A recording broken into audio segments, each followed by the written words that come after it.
गर्मियों के छुट्टियों में चार दोस्त आदित्य, नीरज, सपना और पूजा एक अजीब और डरावने कॉटेज पर जाने का मन बनाते हैं।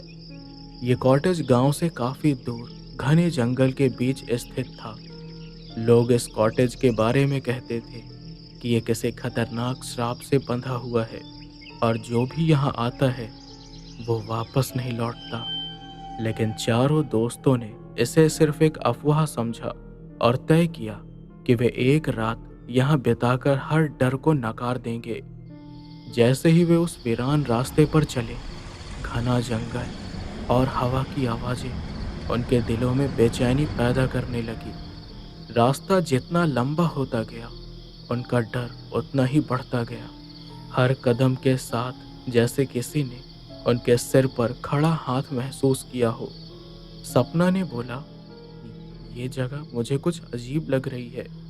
आदित्य ने हंसते हुए कहा, अरे सपना सपना, तुम्हारी ये सारी बातें भी ना आजकल की डरावनी फिल्में जैसी लग रही हैं। ये सब सिर्फ एक कहानी है।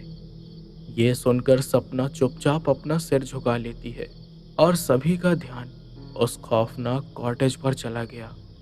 जब वे आखिरकार भैरवी कॉटेज तक पहुंचे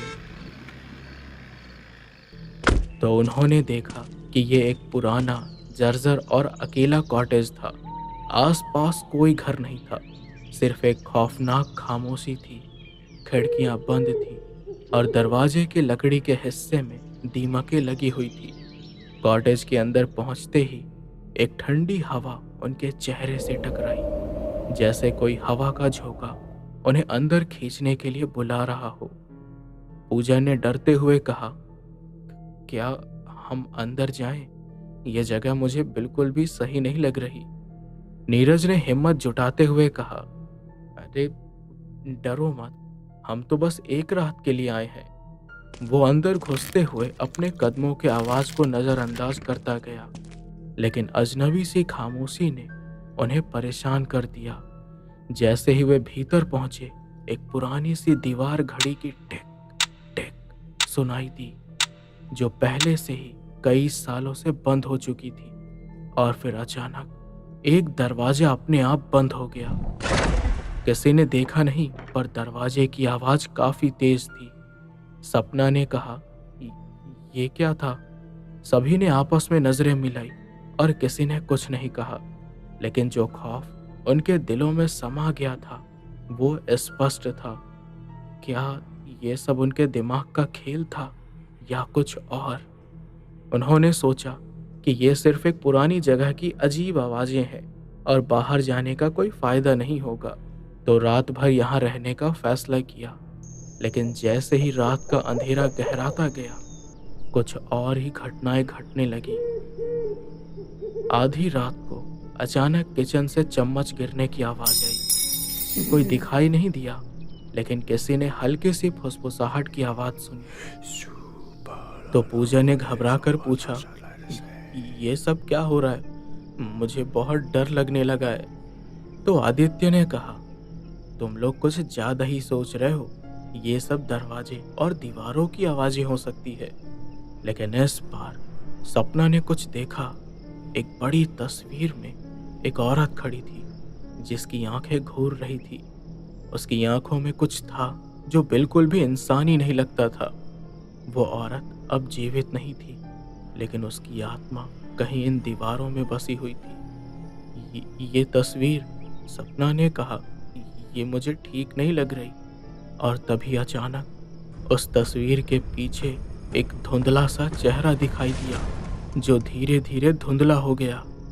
ये पहली बार था जब उन्हें महसूस हुआ कि यह कॉटेज सिर्फ एक जर्जर इमारत नहीं, बल्कि एक बुरी आत्मा की गिरफ्त में था। जैसे ही रात का अंधेरा और गहरा हुआ, चारों दोस्त अपने अपने कमरे में जाने के बजाय एक साथ बैठने का फैसला करते हैं। वातावरण में एक अजीब सी खामोशी थी, लेकिन फिर भी उनके दिलों में एक हल्का सा डर था। उस डर का कोई खास कारण नहीं था, पर कुछ था जो उन्हें परेशान कर रहा था। पूजा और सपना बेंच पर बैठी थी, जबकि आदित्य और नीरज कमरे के बीच में खड़े थे। एक दूसरे से बातें करते हुए। तभी एक और अजीब घटना घटी। अचानक से किचन में से एक और आवाज आई, चम्मच गिरने की। ये आवाज एक बार फिर से सुनाई दी। इस बार आवाज इतनी तेज थी कि सबने एक साथ सिर उठाया। नीरज ने कहा, ये तो अब काफी अजीब हो गया है। किचन से कोई आवाज आ रही है, फिर भी कोई दिख नहीं रहा। तो आदित्य हंसते हुए बोला, अरे भाई, तुम लोग कुछ ज्यादा ही सोच रहे हो। अरे हो सकता है कि कोई बिल्ली होगी। लेकिन सपना का चेहरा गंभीर था। क्या तुम लोगों ने उस तस्वीर को देखा था जो उस दीवार पर थी? उसमें कुछ बहुत अजीब था। पूजा ने सिर झुकाया और धीरे से कहा, वो आंखें, वो कुछ अलग ही थी। फिर अचानक कमरे में बत्तियां फड़कने लगी। पहली बार तो किसी ने ध्यान नहीं दिया, लेकिन जब बत्तियां बार बार जलने बुझने लगी तो सभी का ध्यान उस पर गया। अचानक सबकी नजरें दीवार की ओर गई, जहां एक पुरानी तस्वीर टंगी हुई थी। तस्वीर में एक महिला खड़ी थी। उसकी आंखें बिल्कुल भी आम नहीं थी। सपना ने डरते हुए कहा, क्या तुमने देखा?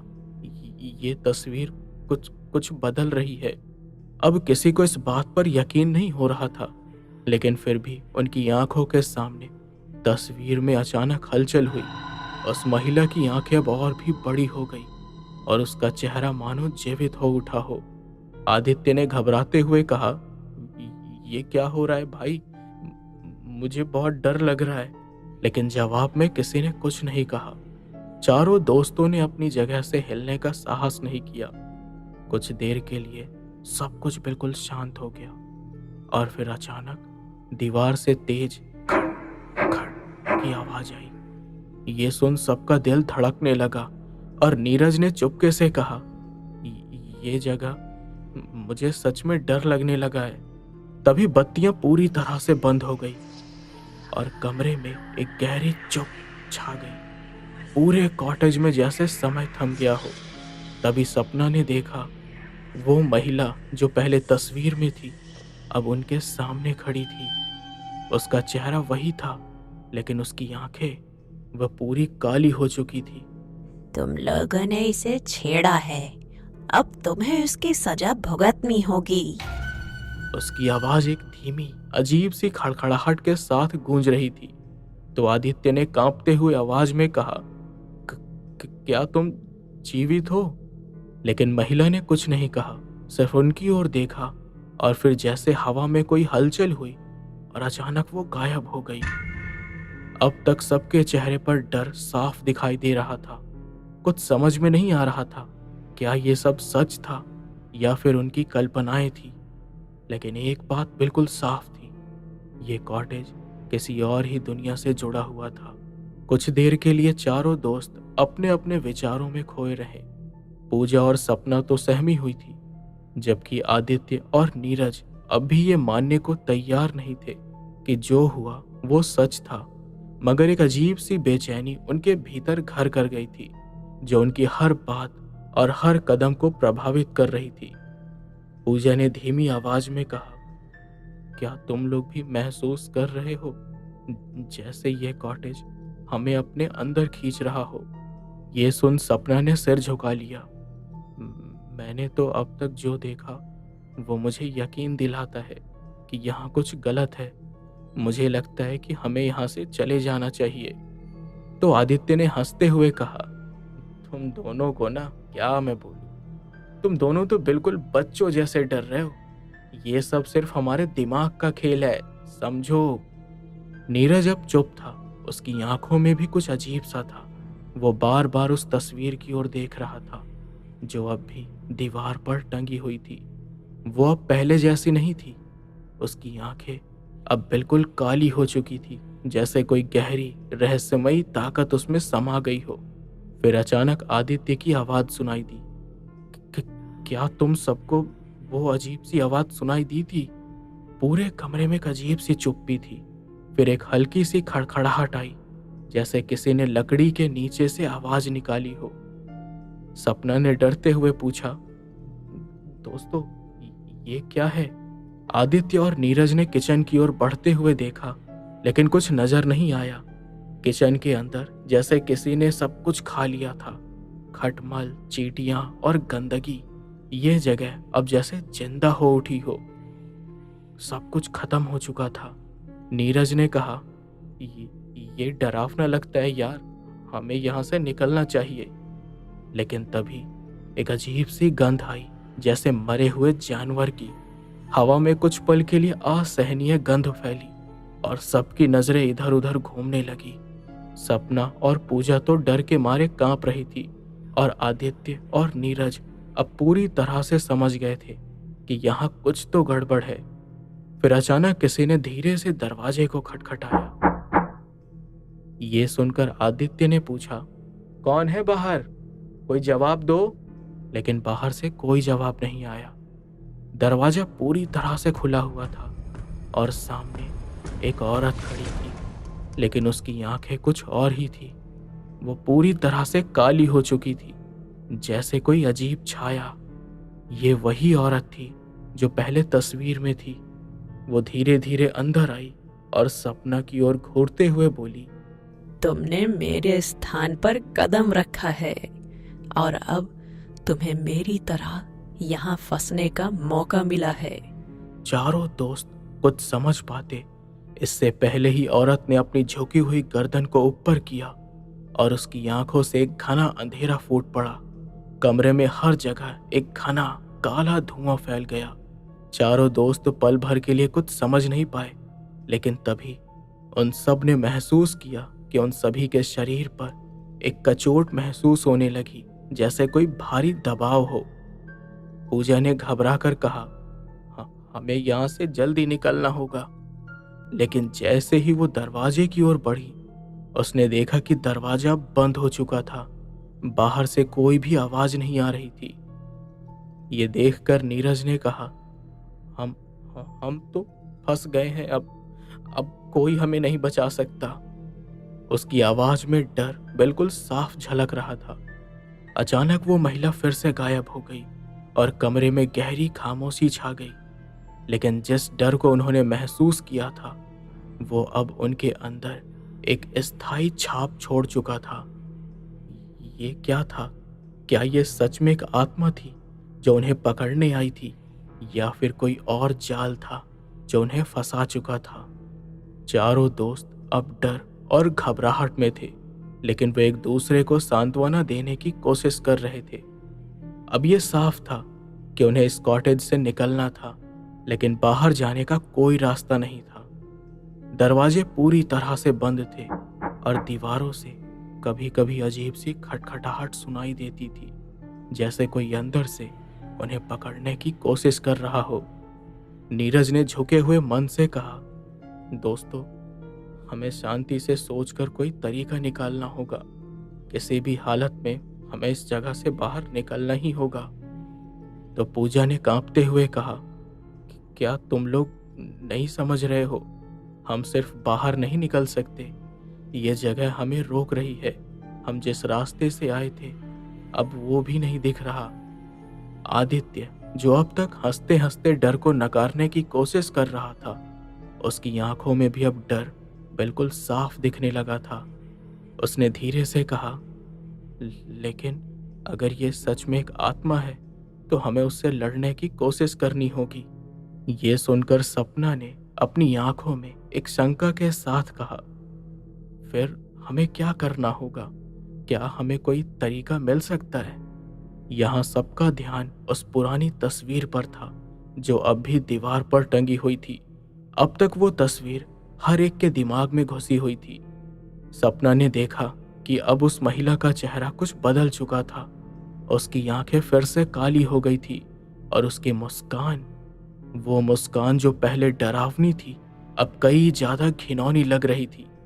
पूजा ने डरते हुए पूछा, ये तस्वीर, क्या ये किसी श्राप का हिस्सा है?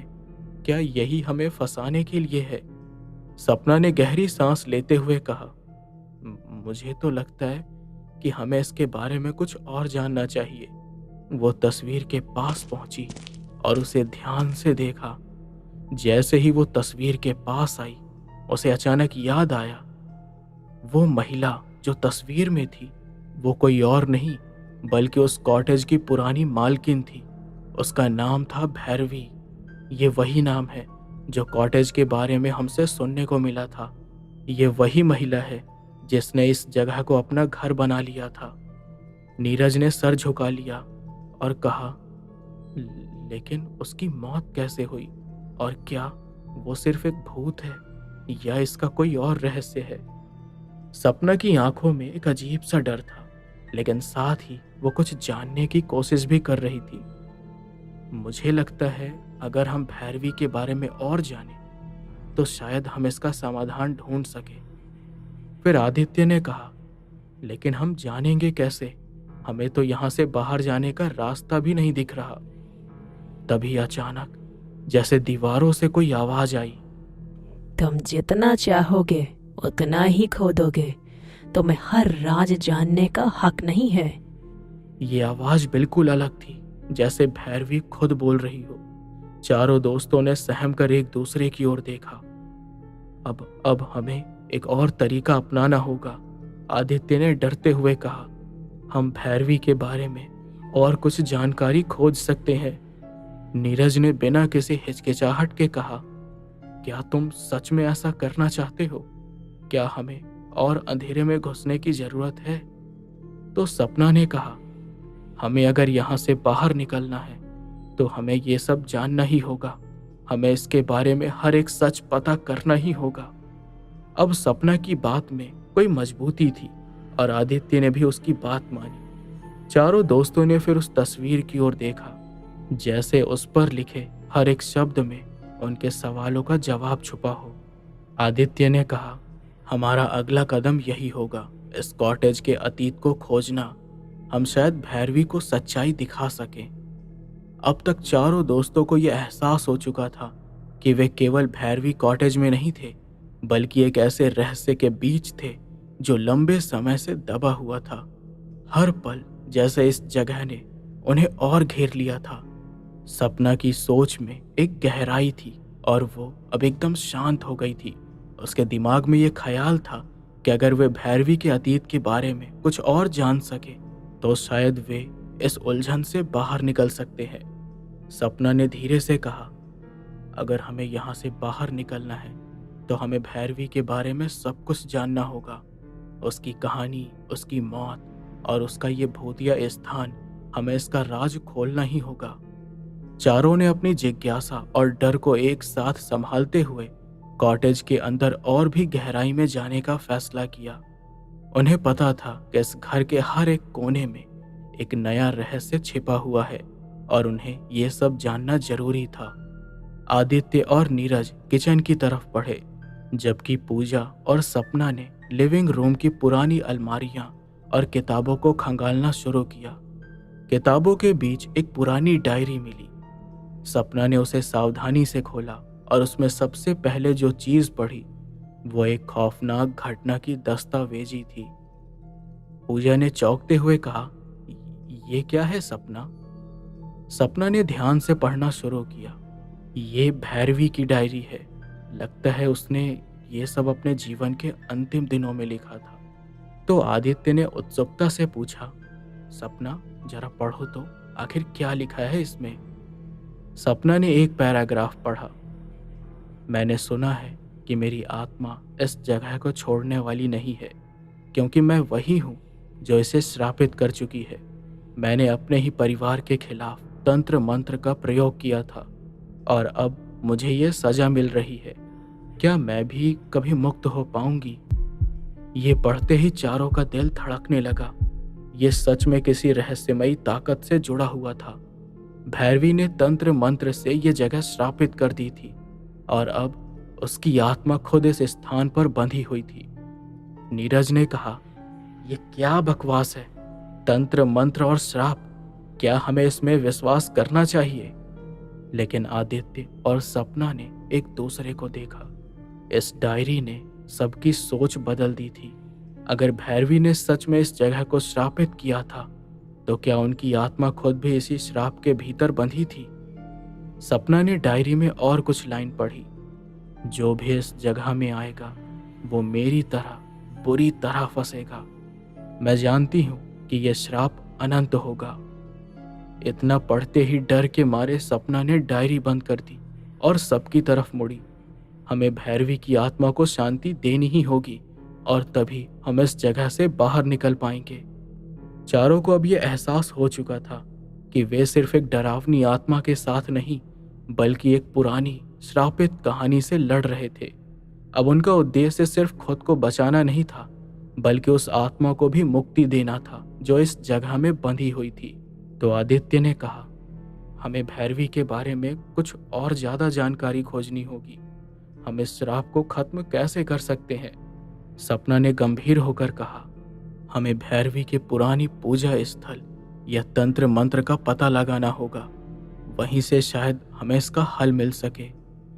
सपना और आदित्य के मन में अब एक नया उद्देश्य था। इस रहस्यमयी और भूतिया जगह से निकलने के लिए उन्हें भैरवी के श्राप को समझना और उसे समाप्त करना होगा। और फिर इसके बाद चारों दोस्तों ने मिलकर फैसला किया कि उन्हें भैरवी के तंत्र मंत्र और श्राप को खत्म करने के लिए वो स्थल खोजना होगा जहां उसने इन सब को शुरू किया था। सपना ने डायरी में लिखी एक और लाइन पढ़ी जिसमें भैरवी ने एक पुरानी जगह का जिक्र किया था। वो जगह शायद उसी कॉटेज के अंदर कहीं छिपा हुआ था, पुराना पूजा स्थान जिसे अब कोई नहीं जानता था। सपना ने कहा, यहाँ कुछ ऐसा छिपा हुआ है जिसे हमें खोजना होगा। अगर हमें श्राप से मुक्ति पानी है तो हमें भैरवी के आखिरी दिन और उसके तंत्र मंत्र के बारे में सब कुछ पता करना होगा। चारों ने एक बार फिर कॉटेज के अंदर की खोज शुरू की, लेकिन अब उनका डर और भी ज्यादा बढ़ गया था। हर कदम के साथ उन्हें ऐसा महसूस हो रहा था कि जैसे दीवारें उनकी ओर बढ़ रही हो। हवा में एक अजीब सी गंध थी और कमरे के कोने में कभी कभी घना धुआं सा छा जाता था। लेकिन वे इस बार डर को अपने अंदर से निकालने की पूरी कोशिश कर रहे थे, क्योंकि अब उनके पास एक उद्देश्य था। आदित्य, जो अब तक सबको साहस देता आया था, वो भी अब पहले जैसा आत्मविश्वास महसूस नहीं कर रहा था। उसकी आंखों में डर था, लेकिन उसने अपने चिंता को छिपाने की पूरी कोशिश की। उसने कहा, हमें ये करना ही होगा। किसी भी हालत में हमें वो पूजा वाली जगह ढूंढना होगा। पूजा और नीरज एक दूसरे से घबराए हुए थे, लेकिन वो भी सपना और आदित्य का पीछा करते हुए अंदर और गहरे चले गए। एक समय के बाद वो उस कमरे तक पहुंचने में कामयाब हो गए जो पहले कभी किसी ने नहीं देखा था। वो कमरा एक पुरानी सीढ़ी के नीचे था जो एक घनी धुंध से घिरा हुआ था। सपना ने कहा, ये वही जगह है, ये वही पूजा स्थल है जहां भैरवी ने अपनी शक्ति का प्रयोग किया था। कमरा वो अजीब सा था। दीवारों पर खून से लिखे हुए शब्द कुछ ऐसे थे, मुक्ति नहीं, सिर्फ मृत्यु। ये शब्द और उनका अर्थ बहुत डरावने थे, लेकिन इस रहस्य को जानने के बाद ही वे आगे बढ़ सकते थे। आदित्य ने धीरे से कहा, ये क्या है? क्या हम सच में यहाँ से निकल पाएंगे दोस्तों? तभी कमरे के बीचों बीच एक पुराना पूजा पात्र दिखाई दिया। उस पात्र के पास एक काले रंग का धागा पड़ा था जो किसी तंत्र मंत्र का हिस्सा लग रहा था। इसके चारों ओर कुछ तंत्र क्रियाएं आकृति थी जिनसे लगता था कि भैरवी ने इसी का प्रयोग किया था। सपना ने घबराकर कहा, हमें यह धागा छूना नहीं चाहिए, यह शायद भैरवी का श्राप है। लेकिन पूजा ने कहा, अगर हमें इससे बचना है तो हमें इसका सामना करना होगा। अगर हम इसे ठीक से नहीं समझेंगे तो शायद हम फंस जाएंगे। फिर नीरज ने उस धागे को उठाया। जैसे ही उसने उस धागे को छुआ, कमरे में एक गहरी आवाज गूंजी, जैसे कोई दीवार टूट रही हो। चारों ने पीछे मुड़कर देखा और देखा कि दीवार में एक दरवाजा खुल रहा था, लेकिन वो दरवाजा इतना पुराना और जंग लगा हुआ था कि उसे खोलना मुश्किल था। आदित्य ने कहा, ये क्या है? क्या ये हमें और अंदर ले जा रहा है? तो सपना ने कहा, हम इसे खोजना चाहते थे और अब हमें इसका सामना करना होगा। ये दरवाजा भैरवी की आत्मा का रास्ता हो सकता है। फिर चारों ने मिलकर उस दरवाजे को खोला। अंदर का दृश्य देखकर सबका दिल बैठ गया। वो एक और गहरी सुरंग की तरह था जो नीचे की ओर जा रहा था। पूजा ने डरते हुए कहा, यार, ये जगह और गहरी हो रही है। क्या ये भैरवी का श्राप हमें हमेशा के लिए जकड़ने वाला है? तो सपना ने उसे शांति से कहा, हमें यही जाना होगा। भैरवी का श्राप का रहस्य यही खत्म होगा। फिर वो सभी धीरे धीरे उस सुरंग में कदम रखने लगे। हर कदम के साथ दीवारों से अजीब सी आवाजें आ रही थी और उनके भीतर की डरावनी बेचैनी अब गहराती जा रही थी। सुरंग में जाते हुए उन्हें महसूस हुआ कि जैसे समय थम गया हो। ये जगह न केवल श्रापित थी, बल्कि ये भी लग रहा था कि वे कोई ऐसे स्थान पर पहुंच रहे थे जहां से लौट पाना लगभग असंभव होगा। सुरंग के अंदर धीरे धीरे आगे बढ़ते हुए चारों दोस्तों को ऐसा महसूस हो रहा था जैसे वे किसी दूसरी ही दुनिया में प्रवेश कर गए हों। सुरंग की दीवारों पर कुछ पुराने अक्षर में कुछ लिखा था जो अजीब तंत्र मंत्र और भूतिया प्रतीकों से भरा हुआ था। वातावरण में घना अंधेरा था और हवा में एक ठंडी सी गंध आ रही थी जो मन में डर और बेचैनी पैदा कर रही थी। आदित्य के मन में ये ख्याल आ रहा था कि क्या वे सही दिशा में जा रहे हैं? क्या हम सच में इसे जानना चाहते हैं? उसने डरते हुए कहा, क्या हमें भैरवी की आत्मा को और ज्यादा तंग करना चाहिए? तो सपना ने उसका हाथ थामते हुए कहा, देखो, अगर हमें बाहर निकलना है तो हमें इसे खत्म करना ही होगा। यह श्राप सिर्फ भैरवी की आत्मा तक सीमित नहीं है, यह सबको प्रभावित कर रहा है। तो पूजा ने कहा, लेकिन हम कैसे? क्या हम सच में उसकी आत्मा को शांति दे सकते हैं? तो सपना ने गहरी सांस ली और आगे बढ़ते हुए कहा, हमें उसके श्राप का सामना करना होगा।